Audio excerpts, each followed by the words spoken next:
in just a moment. I like to just give people just a moment to get in, and I'm going to start to go live as well, so that everyone can get in. Hey there, Nar. You're doing well. Now this is going to be focused on doing the onboarding process. So we're going to start from all of the things. So I'm going to actually go live this time on Facebook as well. So hopefully my computer doesn't crash on me. But let me just give people a second to get in and start this live stream. My camera will go off for the most part. It's just for me to get everyone in and all the things. So let me go live now, and we'll get started. All right, so we have a few other people joining.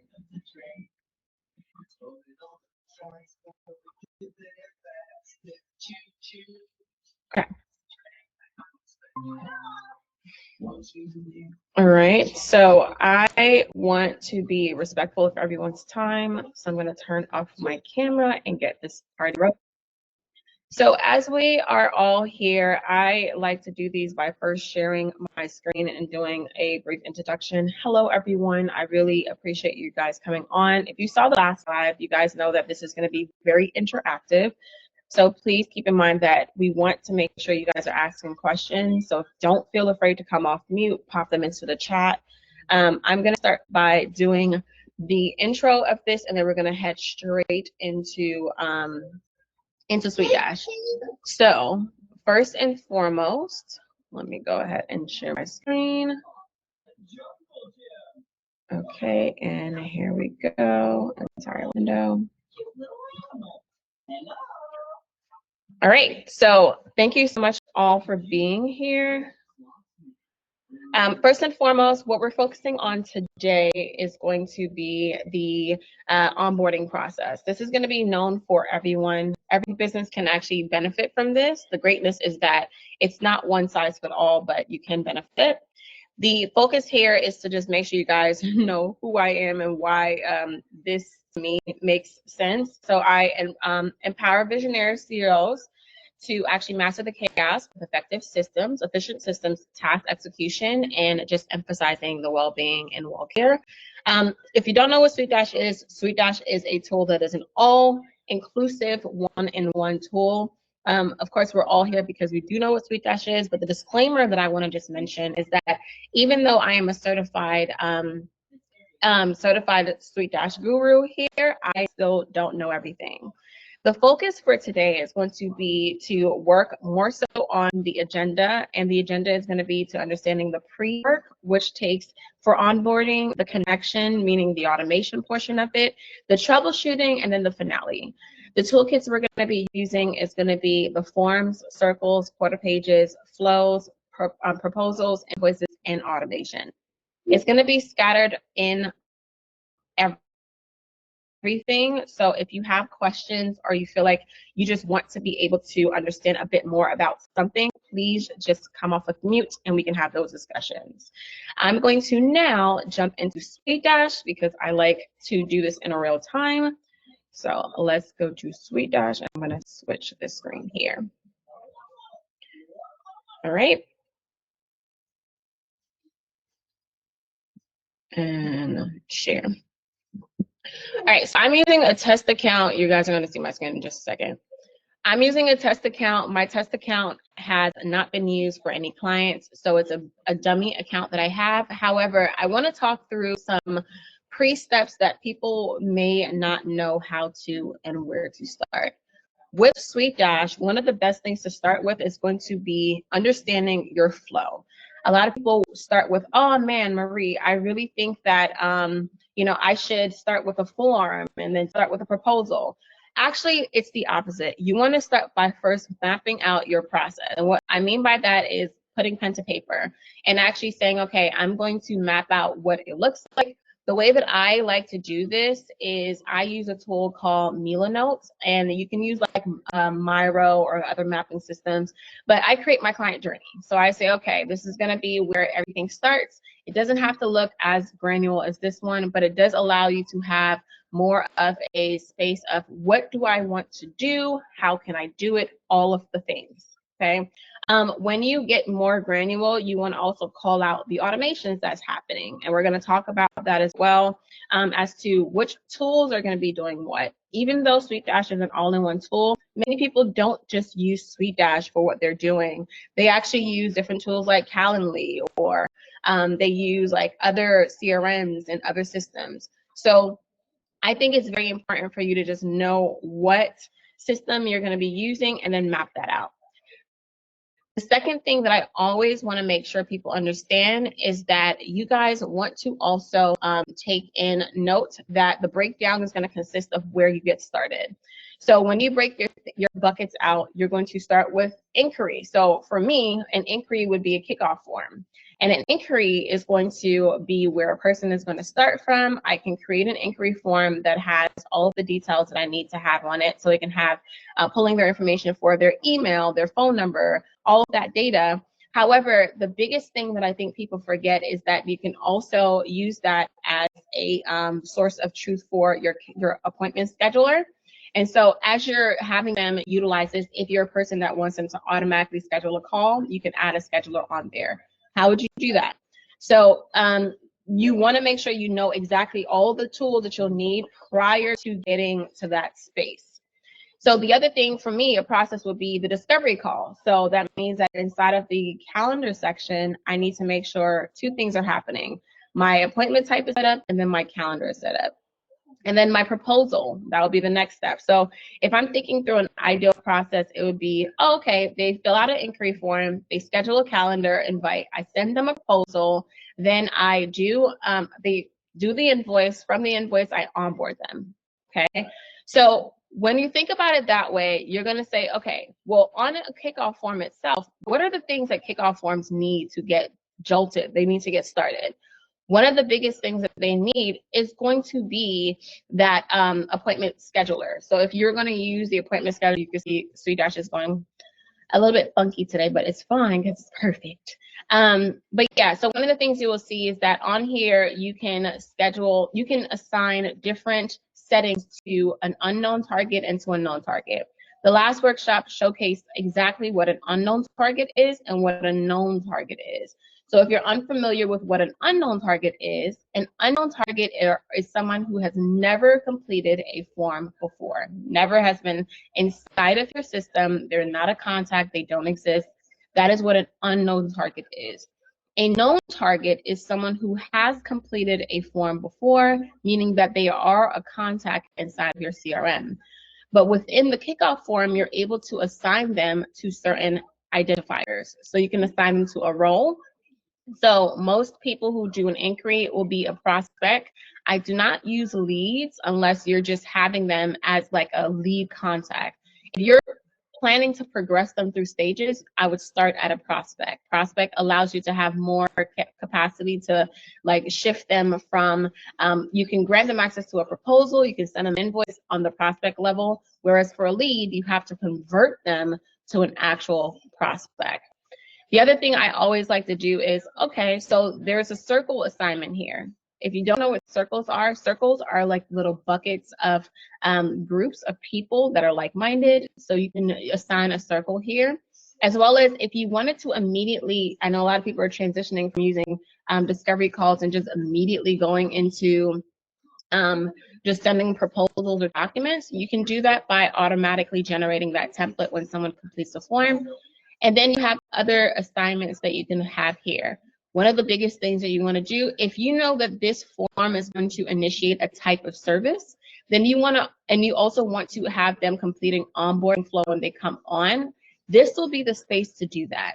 Meaning you will have to make sure that the onboarding flow is completed and it's completely set up to add it here. So if you're thinking about where do I get started? Let's get started first with circles. So the first thing that you will always want to do is I like to map out the type of circles that I'm going to have. I'm going to open both contacts and I'm going to open groups. So inside of your circles, you want to first think about your process. So as we thought, you know, I want to send an inquiry. I want to have them first do the kickoff form. I want to have them do a scheduler. Then I want to have them send a proposal. Then I want to have the invoice, and then I want to onboard them. When doing that, I start by adding those steps. So you can either call it step 1, which is going to be inquiry, or you can say, inquiry, exactly what it is. So you can understand where they are, because when you are starting through when they are added to the circle, you know where they are within the process. So it would be manage circle, and then it will be inquiry. So the next circle I would create is going to be, for me, I never really create a discovery call circle, because that's something that you can't really track inside of the system. It's kind of something that goes into your calendar, you know that they're there, and that's what happens. You can, however, create a proposal, and I normally create proposal and invoicing only because I like to keep these two together to just know where they are in the process. They're not a client until they pay anyway, so, or for some cases. So if you want to separate them, you can. And then just when adding circles, just keep in mind that you want to be sure to add the marketing, check this box for create and sync an associated marketing audience. If you don't know what this means, creating a marketing audience will allow you to send this direct circle emails at any point in time. So whoever's inside of the circle will be able to receive an email or any other automations, because they're all in one circle. So it just gives them the flexibility of knowing exactly where they are in the process. If I'm going too fast, please slow me down, because I do need you guys to ask questions so that we can understand. This is an interactive session. So does anyone have questions thus far? No? Perfect. So associating them with a circle is going to just give them, associating them with a marketing audience would just give them the ability to, when they're in this stage, you can automatically send them an email. I like to do this because what I normally do is set up marketing schedules. And so I set up the schedule to say, if they stay inside of the circle for X amount of time, it's going to send them an email every day until they come out of the circle as a reminder. But you have to remember that with proposals also send notifications. So it's probably a nuance if you are trying to keep up with both. But I would say just keep up with the process of, if you want to have some touch points within the process, I will do that. So now we understand that we have two things going on. We have the inquiry, which is a circle. We have the proposal, which is a circle. Then we're going to have the onboarding. So with onboarding, unless you have certain sets of onboarding skills, I would always just say to just have your type of services. Because once they onboard, they paid the invoice, they're going to actually be whatever service that you're in. So admin, right? You can create also a marketing circle for this to always direct people to that specific circle. So just to recap, before we create this kickoff form, we need to make sure that we do the prerequisites, which is creating the circles. We also need to create the appointment type, because everything has to be added to that kickoff form. So I would make sure before I even go to my calendar, is my calendar linked to Google? So I would go to integrations. I'd say, yep, all right, let's make sure that my calendar is linked. So I would do the two-way sync, and I'll say, okay, my calendar is linked to my Google, and I can go ahead now and add my appointment type. So anytime someone schedules something, then it will automatically go to my calendar and I'll get notifications. Let's talk about appointment types for a second, because appointment types are very important to just set up correctly. With appointment types, you have the ability to select a few different items that I want to showcase in this process. Because this could be a discovery call, or it could be a connection call, or whatever call you name it, you want to make sure that the notifications specifically for this call are set up properly.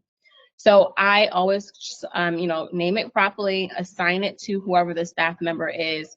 Go ahead now and set that color branding that you have for, and then the other thing is you want to make sure that if you want it to be visible to all contacts, meaning that anyone in the stages of their existence can see it, then you want to keep this checked. If you don't, then you want to hide it from anyone who shouldn't have access to it. So this should probably only be accessible to prospects. So I would say, okay, any prospect can do this, this kind of call. Once you lock it that way, then you're able to have that visibility secured. And then these are trigger scenarios. So the trigger scenarios, you're going to have the appointment type is booked. So whenever this appointment type is booked, you can set triggers. So I like to use text messages, it's just a level of personality. So if I go in and I say, okay, I want to go ahead and send them an SMS so I can connect my Twilio to this, or I can, mentioning, you can add like them to a schedule, which just sends them some like follow-up emails after the fact. So you can say, I would like to send them a pricing guide after after they've scheduled. So I can wait about a couple of minutes, and then this schedule can send out with an email to say, hey, thank you for booking the call. Here's my pricing guide to get started. And then you can utilize any of the automations that's available. The other thing that I like to do is if someone reschedules a call, you can customize that automation as well. So you can customize it by sending them another text to say, hey, I see that you rescheduled. Let us know if you have any questions. And if it was canceled, you can set up automations as well. On this right side here, you have individual notifications for each type of message that gets sent out. So you can send a default message to the staff member. You can send different messages to if the type is deleted. All of those can all be here as well. The system also does a great job with sending out reminder texts if you already have this, if you have Twilio set up. And so it will do that. But if you want to send a custom text after the fact, you can also do that as well through automations. So now we've set up our inquiry, which is we've set up our discovery call, we've set up our circles, and now what we need to do is set up our proposal and our invoicing. The reason why I suggest that this is like a better route to go to is because you want to make sure that everything is already existing so that when you start connecting the dots, it just flows and it makes sense. So I would then go in and I'll create a proposal. Okay, this is going to be a generator because this is going to be automatically sent out to everyone. This is going to be the type of service that I want. So if they're booking for admin, then they're all going to have this admin proposal. So let's wait for this to load. You can be as custom as you want. So you can have additional pages, you can add graphics, you can add branding. The most important part here is going to be this acceptance sign. People ask coming from Dubsado, is there a way to connect Dubsado's package style to SuiteDash? Not currently. SuiteDash doesn't have the ability to just do a package style. I wish they did, and I think they're probably going to be working on it, but for the most part, it's something that you just have to just think through prior to making these proposals. And I know they have a few things coming out in terms of features for like add-ons, but that hasn't been announced yet. The biggest thing you want to do as well is to make sure that if you want to add any specific notifications here, you can.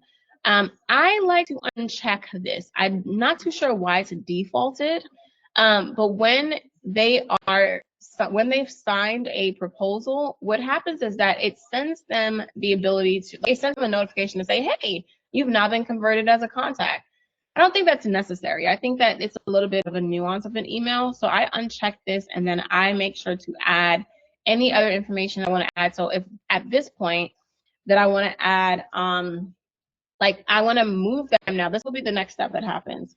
I would move them now I would remove them from the circle of the inquiry and put them into proposals.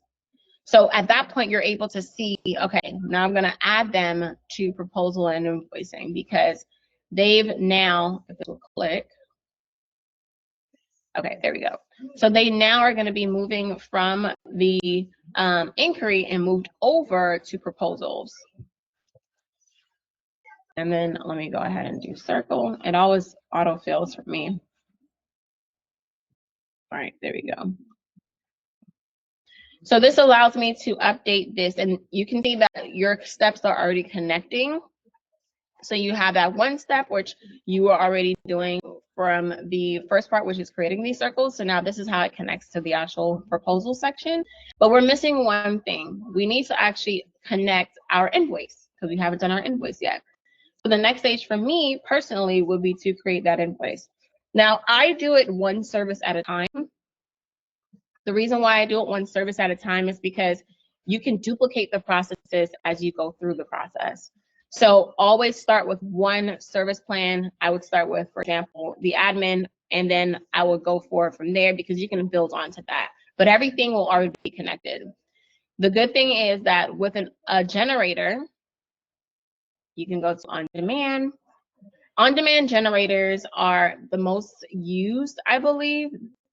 You can use a reoccurring generator as well. The difference is on-demand generators, in my eyes, an on-demand generator is just something that you can have subscription plans on. A reoccurring generator is more so used to submit, like, for example, one time, like it actually emails them every month with that generator. It's a reoccurring invoice that gets emailed to them every month. Whereas an on-demand generator, I can be able to add subscription plans. They can, it won't send them an email invoice every month. It just auto pays it, which I like. I like to use that instead of using this one. So you want to go ahead and add your placeholders as you like. I always like to use first name, last name, invoice, and then the year and month. You can also add your items. When adding items, I like to just think about the case scenarios. I'm not going to go into this field at this point, but what a dynamic item is, it allows you to use the custom fields to edit this price. So once you select this, it can be edited from an automation, meaning that you can change the value and the rates of this invoice amount based on this custom field that we're going to create. So I'll say setup fee, and I'll just do the same thing here as a setup fee.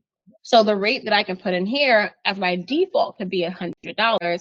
But let's say that for some reason, this specific client, I want to charge them $200. I can update this cost based on a form submission because it's a dynamic field, which is pretty cool. It's a whole video that I would have to do separately, but that's something cool to do. The other thing is you'll have discounts, which you can have those as defaulted, but you can also do them on line item. You can add tax, and then you can also do subscription plans. So subscription plans are very unique because you can title them whatever you want, and then you can also price them whatever you want, and then you can categorize them however you want.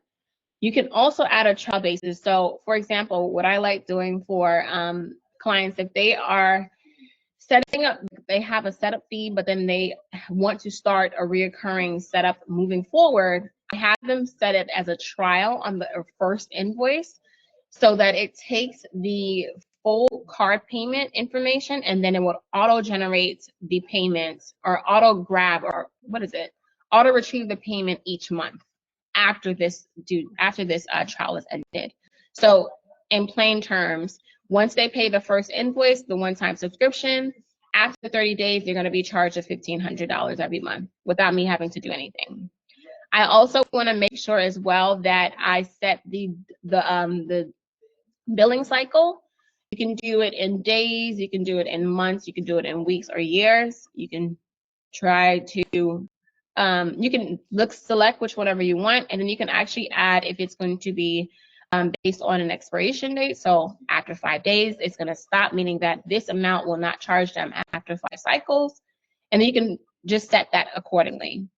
When you actually create this, you can edit it in the background, but just keep in mind that once it's on an invoice, you will have to void that subscription and then re-add them to that subscription. Down here, it's very important to note a few things. There is a different section of one-time charges and subscription charges. And then you have the grand total. So as I mentioned before, the grand total is going to combine both, but you're going to see how it's being charged. So this is a one-time charge, meaning that today they're going to be charged $100. Because I put them on a free trial, they're not going to be charged rate this month, but they will be charged it the following month. Okay, because it's a subscription that they've been added to. So this use case is for anyone who, let's say that you have a setup fee, but then monthly they're going to be charged an X amount. That's what this use case is for. I like doing this because if you're going to want to have them know, like upfront, it's like $10, but moving forward after that discount, it's going to be $49 for the maintenance. That's how that will be.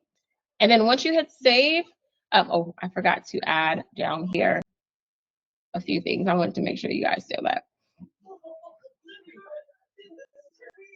So down here, you have to mark this as generate as open.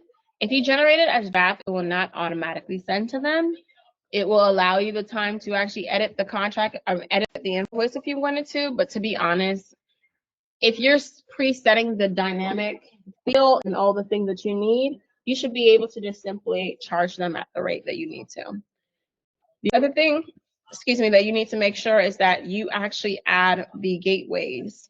I don't have any gateways connected here, but there's Stripe, and then there is PayPal, and there's another, I think, authorize.net and something else. So adding the gateways are where you do it here. You can also, however, add a different pay link if you wanted to, and you can add that pay link via just a link. So it would redirect them to that payment page, essentially. So once that's done, you can also set the due date. And then after you set the due date, then you have the ability to go ahead and configure any automations once it's complete. So in this case, remember that circle that we just created for them to be added to. So the circle that they're in now is proposals and invoicing, but essentially we want to remove them from proposals and invoicing and put them into the circle for their service. So it would be removing them from proposal and invoicing, and then also you can have free reign at creating any different circle. I'm sorry, this thing is auto-filling like crazy. Let me make sure I take that out. So you can add them into any type of automation you want. A lot of people add them to like LMS products if they wanted to. A lot of people also add them to a new deal if they were using the deal system. So you can also use the deal system throughout the process. So it's all throughout the system that you can utilize these automations. So now that I've done that, the other thing you want to do is make sure that once this is generated, that the client themselves get the notification. So you want to always click on the create new invoice, and then that notification will be sent to them automatically. So let's recap, because I know that I'm going faster than I normally would, but let's talk about what has been done so far. So the first things that we did was we identified what our process is going to be. So we decided to do a mapping board. So that mapping board said, okay, we're going to do X, Y, Z. The process we said is going to be inquiry, discovery call, proposal, and then we're going to invoice them. After they invoice, we're going to add them to that onboarding process, which is sending them that invitation. So on that proposal as well, I'm sorry, on this invoice as well, we want to also manage and add that portal invite, which is this one here. I gotta turn that off. So you want to send them a portal invitation email. This is going to be the one in the back end. So this is the default one that's already there. So you want to make sure that on the email templates that you've customized your email template to function for a generic base, because these are not going to be generalized. It's going to be for everyone. So once you've done that, now you get to start with a connection. So you want to go back now to your form. So your form is going to be where you go and connect everything. So let me refresh this really quick. And again, if anyone has any questions, please let me know. So this is going to be, again, where you start off. So your inquiry form is going to be where everything kind of connects. So the first thing I would come down to and do is, all right, so I know for sure they're going to be a prospect when they come in because they're not a client yet. I want to assign this person to myself, but I also want to add them to the correct circle. So I want to make sure they're in the inquiry circle when they first get started. And then I want to come down here. If I had an onboarding flow, which I didn't discuss in this process, but if I had an onboarding flow, I want to make sure that this form attaches them to the onboarding flow, which will be triggered once they pay, because once they get that portal invitation, then they're going to go ahead now and get access to the system. And then I want to, down here, make sure that this portal sent invitation is checked off so that they don't get access to the system immediately, because they do have to get a call with me. And then I also want to send the notification to myself. So anytime someone completes the form, I want this form to notify me. The other thing as well, if they're known, meaning that this is someone that's already existing inside of my portal, if they're known and they're a lead, then I want to convert them to a prospect. If they are a prospect, I don't want to convert them to a client because one, they're already a client, or they could be a prospect, but they want to still understand the service, so they'll just stay as a prospect. Now, this is the default in terms of, have they already been assigned a coordinator? Do I want to change that? You can at this level. You can change who the salesperson is at this level. You can also give them another assigned circle at this level. So if I also want to put them into inquiry. Now I can make these circles specific. So I can say it could be the admin inquiry circle. So if I add, then they will be specifically known for that admin circle. Then I can also do any other assignments down here. But remember, because they're known, that means that they already had access to the account, so they cannot get added to a onboarding flow.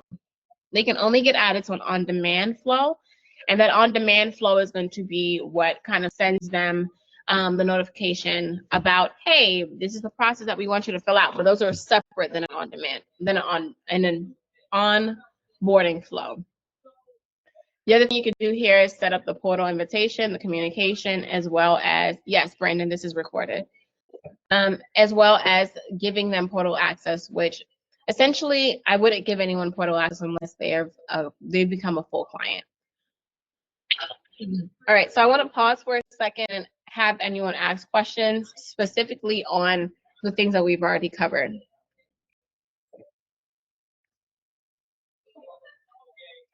What would be interesting to know is what types of businesses you guys have, if you want to put that in the chat so that I can know how it would connect in terms of your type of business, because this works for construction businesses, consultants, coaches. It's really based on your specific needs. We've worked with like even grant writers. They have a process where they have different breakouts. So it's really specific if you wanted to ask, oh, does this work for this type of business model and things like that.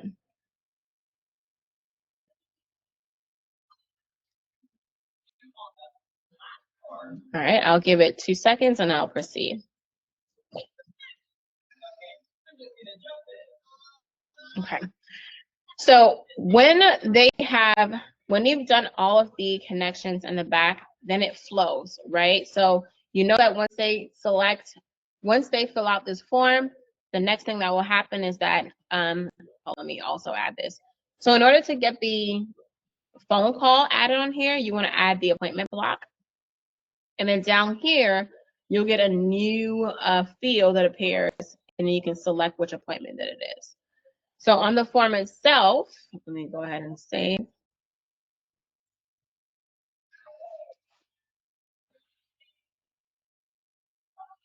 You're going to now see that there is a click your appointment. The one thing that I always tell people is that this doesn't mean that it's submitted. I've had a few people say, oh, well, they put the time on here, but nothing happened, because they actually have to submit.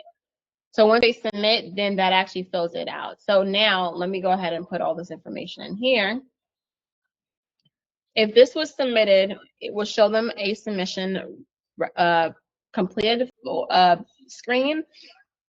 You'll also receive this inside of your submissions here.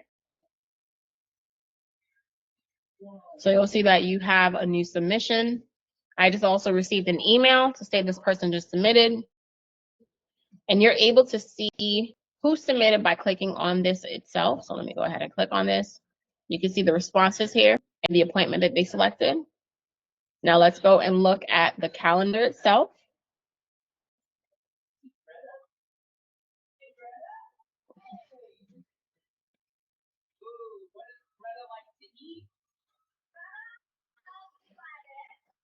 And we're looking at the 26th. Oh, and another thing that people ask, do I have to connect my calendar in order for appointments to come onto the calendar? No, but it won't reflect on your calendar unless it is integrated into your calendar. So it has to be connected to your Google. They don't have a Outlook one as yet. But you can see on this calendar that you have all the details. You can also here edit the sending reminders. So you can send them notifications as well. You can preset this, by the way, but this is where you can send them the notifications, and then you can hit save. You can also cancel it here, things like that. So now let's say, okay, great. They've had the call with me. I need to send them a proposal. So now you're inside of the contact section. I normally like to do this from a form instead of me having to go to the contacts and find the contact and then do this. You can create another kickoff form. And what that would look like is for you just to create a kickoff form that you'll do a staff submit. But here's the new contact. You click on this drop down button and then you go to proposal generator. You select the proposal. I didn't save the proposal, so let me go ahead and save the proposal.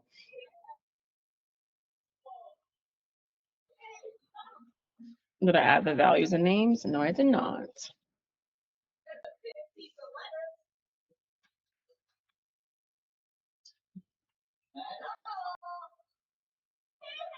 All right. Currency. And then save. And remember, when we added them in the original part of this, that form, when they submitted that form, the first thing that they will be added to is the inquiry. So I'm just going to go into the contact to show you that they were added to inquiry. So you can see that they're on the inquiry circle. They're also in the inquiry audience. Now you can, of course, utilize this space to do like call notes and all the things you want to, but this is going to be their profile. So you can see everything from their emails, the logins that they've had, everything happens here in their activity thread. So now let's say that I am ready to send them a proposal. I want to make sure I saved this and activated it. Yep. And I did not, the other thing that I didn't do here, I want to make sure I added. Okay, so perfect. So here I'm going to go ahead and make sure I add the on-demand generator that I created. Sometimes easier to do the on-demand generator before you do the invoice, only because, again, you will be sending them that after the fact. So when you add that, then you can select which one. This is what I was mentioning in terms of setup fees. So this is a dynamic amount. So it defaults at the rate that you have it, but you can always change this by a custom field amount. So if you had a form, you're like, okay, on that form, I want to enter a certain amount. Actually, I want to actually be very proactive and show you guys what I mean.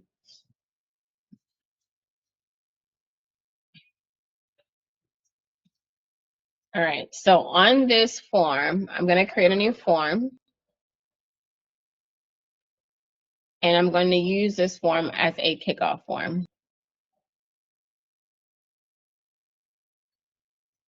Nope, sorry. I have to use this as a update form. The reason why I use an update form is because they're existing into the portal, and update forms has automation. So you're going to go ahead and use it as an update form.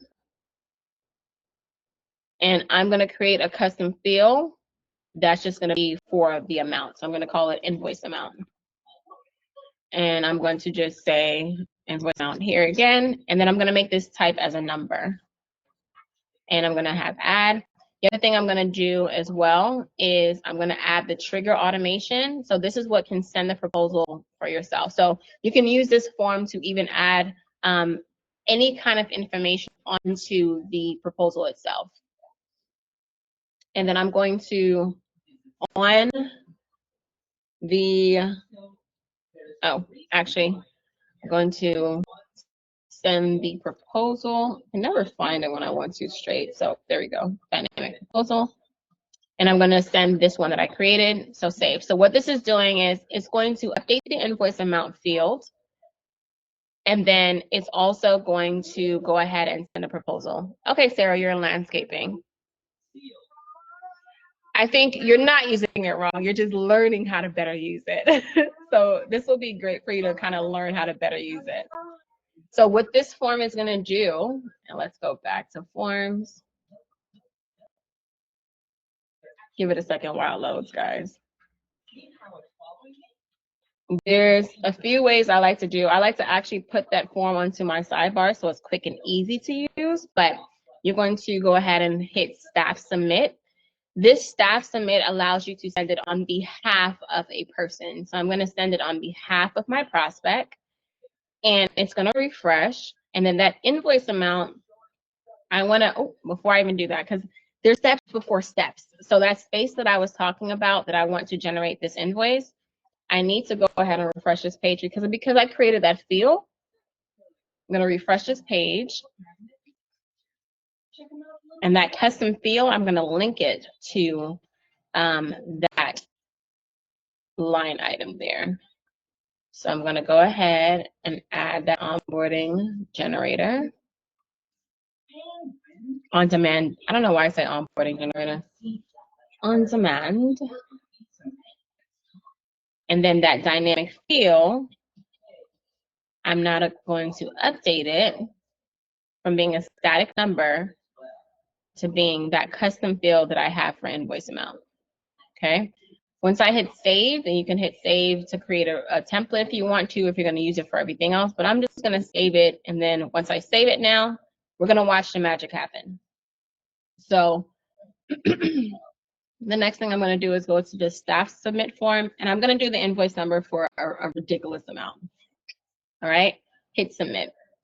So what this form is doing is it's going to send that proposal that I created over to the client. It's going to automatically go ahead and email them. I don't have to worry about that. So if I go over now to proposals, I'm going to see that proposal, wait for it to load, generated.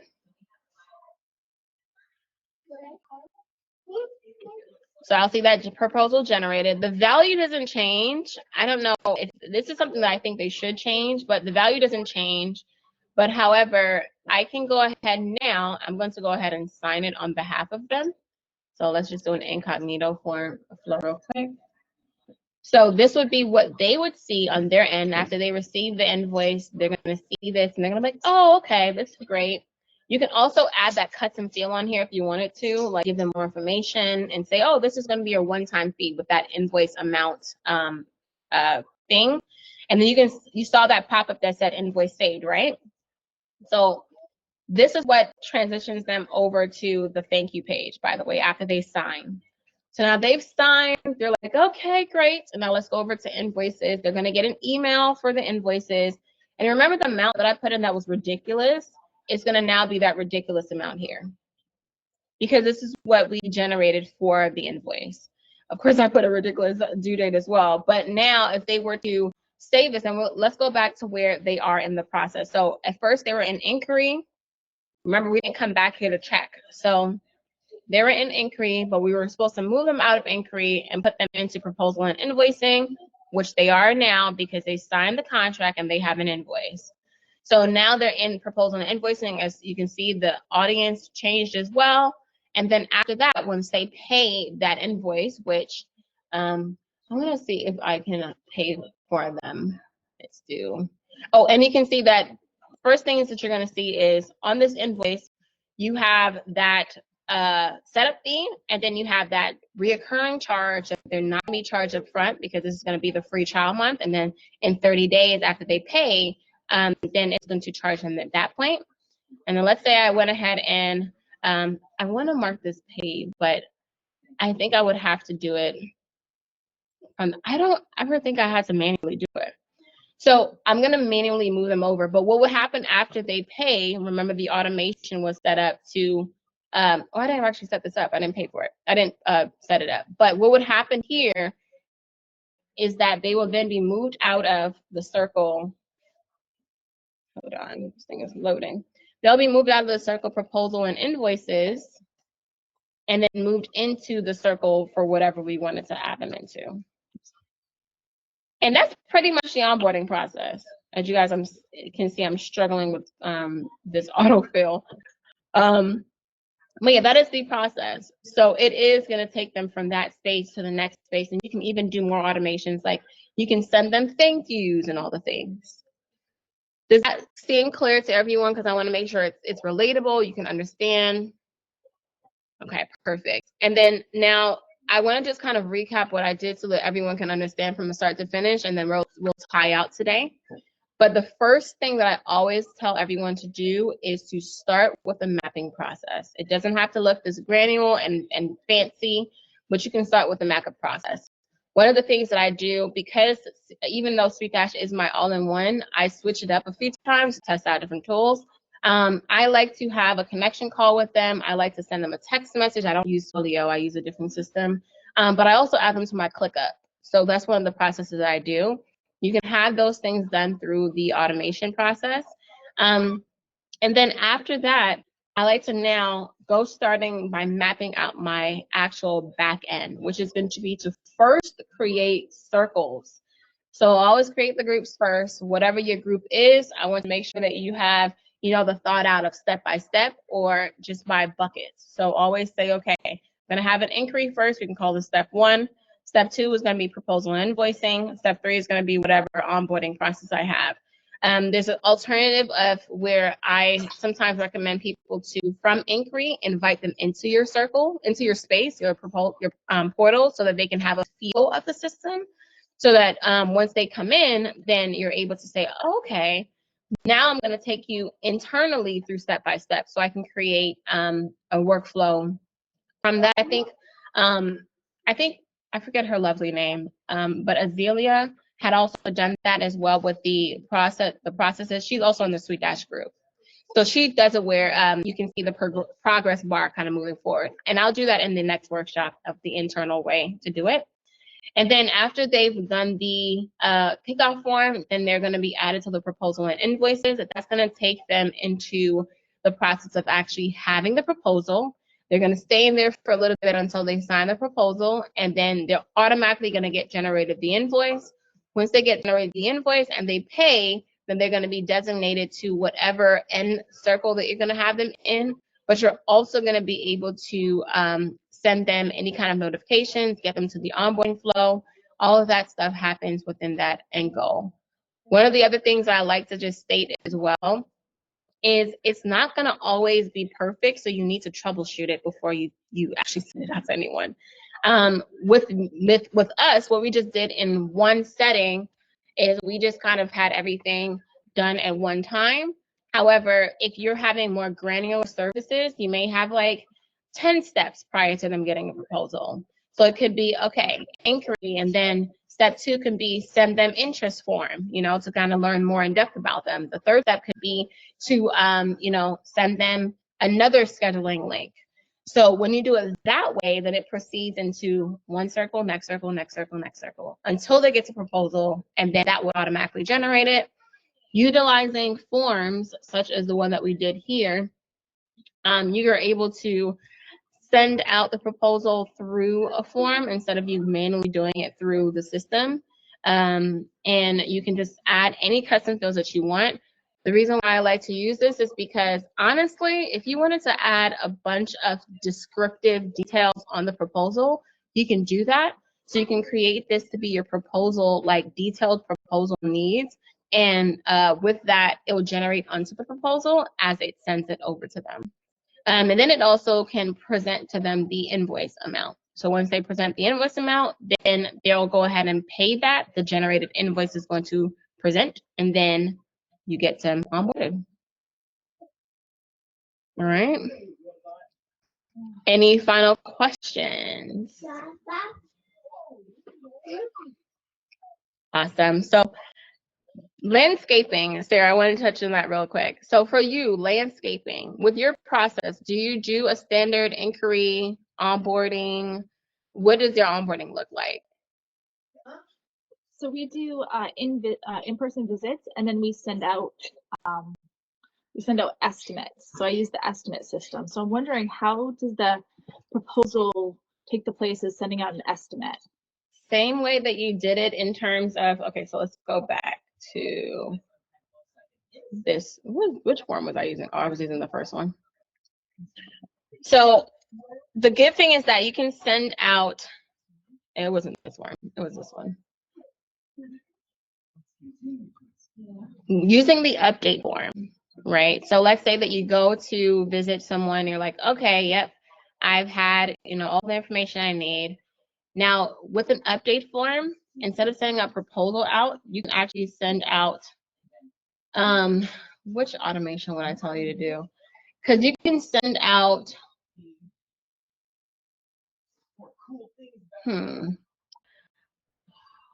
because they don't pay for anything, correct? It's just kind of like a, because I would use, to be honest, because it's like a document, but you're sending it out as a quote. Okay, you're sending it out as a quote. So the automations won't work for that. But let's think about a workaround real quick. So if I wanted to send out an estimate instead of a proposal, let's see, I would definitely tell them to add that in here as like an option, because that would be honestly easier for you, for them to send out an actual estimate. Because right now I'm guessing you coming here, then you go to the estimate section and then you're sending that out manually. Okay. There's no actual, yeah, there's no like generator for estimates, because estimates are just one-offs. And so it's very unique that you would have to do it that way. I think it would be a great idea for, I'm going to definitely ask inside of SuiteDash official about that one. Because with estimates, it should work the same as like you utilizing a form to go ahead and send them that way. But if I were to go here and say that this is like the manual stage, you come in, you get all the estimates, the automations are here once you've actually, so it can technically happen to where you do the in-person call, or you do the in-person observation, then you come in here, then you actually manually send the estimate, and then it converts it into an invoice. Because you can do that way, because this does convert it into an invoice once they accept it. And then from the invoice, you can present it to, that's probably the way that you're doing it now though, right? Yeah. It would be a table turn if you could do it through an actual update form. Oh my gosh, that would have been so much easier for you. I'm gonna bring that up. I really think that's important, because why not propose? Why not estimates? Because those estimates are, I wonder if it's also on the help form. Okay, so you got me stumped there. But I like that. It's the challenge. Okay. And so when you have them sign the estimate, when they get the estimate and everything, and they accept it, you send them the invoice. Do you onboard them through a circle, or through, what do you do next? So then I just have them all, I've had them all in one group, and I didn't understand the circle. I did this all last year. I did it the hard way. So I'm excited to get in here and get it more organized, because now that we're growing, the organization thing is definitely key. Absolutely. I would say to start with your circles to kind of redirect who needs to be in the set circle. Once you do that, you'll have the ability to kind of see the functionalities there, as well as utilize even the ability to, like, do they need access to like LMS? Do you do LMS for anything? No? Okay. Because I like to always give them access to certain things in certain circles so they can feel different. So I'll give them to like, for example, I'll give them access to a separate portal page that has separate buttons and things like that. Are you using portal pages? We're trying to. It's been kind of a hard sell so far. My client base is a little on the older side, but some people do embrace it. Yeah. Yeah, you can try to use, I mean, a lot of the landscape, if I'm thinking landscaping, I'm thinking people who don't even want to like look inside of a computer or anything. So honestly, you can do best case use, but I honestly like the idea of starting with the circles and then utilizing the automations for those circles to put them into places. And that'll be your bread and butter. Do you use projects at all?